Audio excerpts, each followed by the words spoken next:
Well, hello, good people. We are here once again for a webisode. This particular topic, I think, is going to require two parts. So I'm going to try to give you my best answer from a male perspective. And then tomorrow, my wife will drop a webisode from a female perspective from this particular topic. Is there a godly man for me? And before you keep watching this, hold up.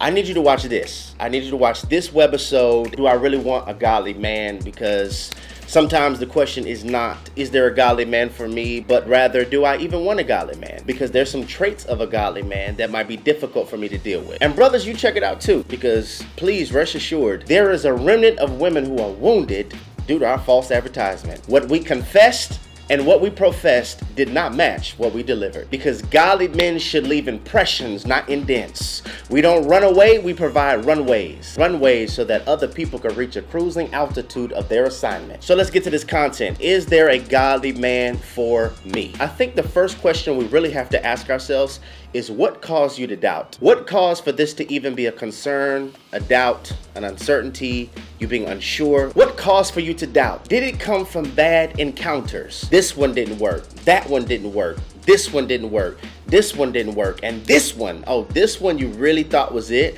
This one you invested your time, you invested your effort. You start to dream about them. You saw yourself getting married. Sometimes you did marry them and you really believed that this was it, but it failed. Another one came along, that one failed too. This failed, that failed, again and again and again. Oh, the emotional bruising of disappointment. Is that why you doubt? You doubt because of what you had, and now you have anxiety over what you'll ever have. Bad encounters are what I like to call bad planters. They're people who went before your faith, and they laid down some seeds, and now the crops have grown so high that you can't even believe anymore. This is how a little girl goes from, "Mommy, Daddy, when I get married," to a grown woman, "Is there even a godly man for me?" Is that what caused you to doubt? Or second reason, do you doubt because of the story of another? You saw that their story failed, her story failed, your mama's story failed, your auntie's story failed, and due to all the stories that have not been successful around you, you don't believe that there possibly is a godly man for you. But you have to understand this for the kingdom citizen. We have something called the law of exception. Just because it happened to you does not mean it's going to happen to me. Nobody finished school except me. Everybody was addicted except me. Everybody divorced except me. I am the exception. I don't know who that's for, but receive that. Could that be why you doubt the story of others? Or third, do you doubt because of what you see? You really don't see a lot of godly men. And because of your lack of exposure, you doubt the existence of a thing. Let's reverse and say that. Never allow the lack of exposure to make you doubt the existence of a thing. Because I don't see it, I doubt it. Now listen, if you're a believer, we understand that we walk by faith, not by sight. The opposite of faith is not fear, it's sight. We walk by faith, not by sight. And sometimes due to what we see, it causes for us to not believe. The fourth reason a lot of us probably never thought about, could you doubt because you possess a scarcity mentality? Like you think heaven has a shortage. Due to what you went through and due to what you have seen and due to their story, you think there's not enough kingdom men for me, so I don't even know if I'm gonna have one. I don't even believe anymore because I think that God's running out. I think that heaven's supply of godly men is similar to a lot of these grocery stores. They lacking toilet paper, so God's lacking kingdom men. And due to this shortage, I don't believe. See, that's dangerous because naturally when there's a shortage, people hoard. And this is why we can hold on to things that are toxic, because I don't know if it's gonna get any better. So I'm gonna hold on to this. What caused you to doubt? What you had, what others have had, what you see, or a scarcity mentality? So just from my experience and some wisdom, this is how I think this operates.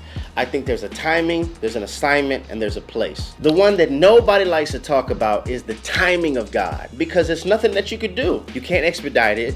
You can't select rush shipping. You can't say 2-day process. There is nothing you could do. It is literally a timing of God. And you keep being kingdom. You keep doing everything that you're doing right now. And in God's perfect timing, it will happen. And nobody likes to talk about that because we get tired of waiting. But you have to understand, everything that God does is for a reason. And there's a reason, there is a time set for this brother to arrive, and it is not at this current moment. And for those of us who have been on this faith journey long enough, we recognize if God would have gave me this back then, I would have messed it up. God would have gave me this at this timing, I wouldn't have appreciated it. It's just the timing of God.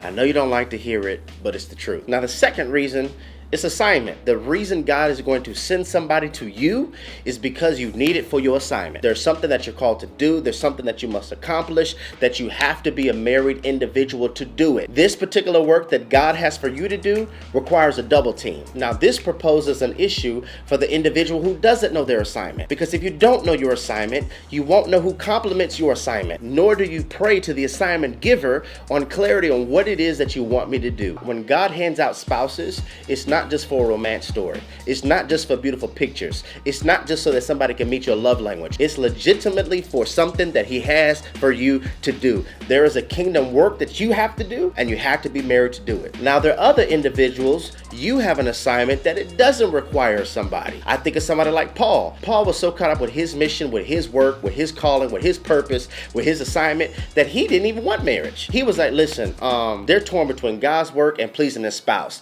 I wish y'all was single like me. You don't have to worry about nobody. You don't have to worry about somebody else's mood affecting your moods. You don't have to talk to nobody before you go to Corinth or before you go to Caesarea or before you go to Philippi. You just get up and go. All you have to worry about is advancing the kingdom of God. And I wish y'all were like that. I wish y'all had this gift. And what is that gift? It's the gift of self-control. I'm not burning in my flesh. I'm not struggling with horny nights. That's not my issue. That's somebody else's issue. I'm not judging. So now here's the question. Why would God not give me marriage if I want it? Now, I want us to consider two things with this. The first thing is, go back to everything I said. Are you doubting marriage because of what you had, because of what others had, because of a scarcity mentality, or because you haven't seen it? If that's the case, your struggle really isn't, why would God let me have this feeling if he's not going to give it to me? The real thing that you're dealing with is doubt. I'm doubting if this will ever happen because of one of those layers that Jerry just shared with me. Now, secondly, what I want to abstract from that is, if marriage is not for you, you probably never really wanted it. If you just think about your whole life, you really were always good with being solo. You didn't really feel the need to hook up with anybody. You might have been pressured into it, but you were cool with you. God really does have people that have that gift that they really don't desire marriage. These type of people have to be careful because culture will try to put stuff on you. Because God has wired for them to be kingdom, culture will try to put on them, you must be gay. Why don't you want a man? You don't want marriage? Girl, what's wrong with you? You must like girls. And so due to us constantly hearing that language, we'll actually ask ourselves, what's wrong with me? Am I gay? And so what God has given you as a gift, culture will label as a curse because they don't understand and they can't fathom that somebody could specifically be here in the earth and have the gift of singleness, and they're similar to Paul. God has some great stuff for them to do. If you don't want marriage for that, that is totally fine. But I don't want us to get to a place where we don't want it anymore because of how bad something was. Because marriage could be for you, but due to what you went through, you're not even open that God could send you someone because of who the devil sent. You telling me you're gonna allow the devil to mess up what God has for you? No, ma'am. No, sir. We need to get healed. We need to get some counseling. We need to get some therapy. We need to pray. Some of us, you need to fast from men. You need to fast from women. You know why? Because there's some healing that you need to take care of that you can't because you keep hiding it in relationship status. Or for other individuals, marriage will be an idol. Okay, it's about to get real. If God were to give you somebody right now, would it be underlining your idolatry? We ain't talking now. You don't seek my face now. You're not praying now. You don't seek out my counsel now. If I were to send you somebody, it would just push you further away from me. But God's a good father. He's never going to send you someone that pushes you away from him. If God were to send me somebody right now, would it underline my idolatry? And this could be why you keep experiencing counterfeit after counterfeit, distraction after distraction, because the enemy sees you have an idolatrous issue. Every time something hurts, you look for somebody or something or some substance. That's idolatry. And the last and third reason, placement. Are you in a place right now that you could even identify kingdom? Are you in a place right now that you even want the will of God more than your will? I want what you have for me, and I don't want what you don't have for me. It is possible for you to be in a place that's prolonging ascending. Prodigal son, for an example, when he came back to the father's house, that's when the father put a signet ring on his finger. It took for him to leave the pig's pen and come home. Then all the blessings, then the fatted calf, then the party, then the robe, then the ring. All of that happened once he left that place. And I wonder if there's anybody watching this right now that you're in a place that you know you need to let go. A relational place, unforgiving place, jealous place. There is a place that collides us with the Father's blessings. And similar to that younger son in the pig's pen, it took for him to have a come to himself moment, because we serve this type of God. It don't matter what you did. just come home. My wife's gonna drop a webisode tomorrow with the female perspective on is there a godly man for me. We just gotta do 2 parts because this is a difficult topic to touch, but we're not scared to touch the difficult topics. This is Redefined TV, where we're redefining relationships righteously.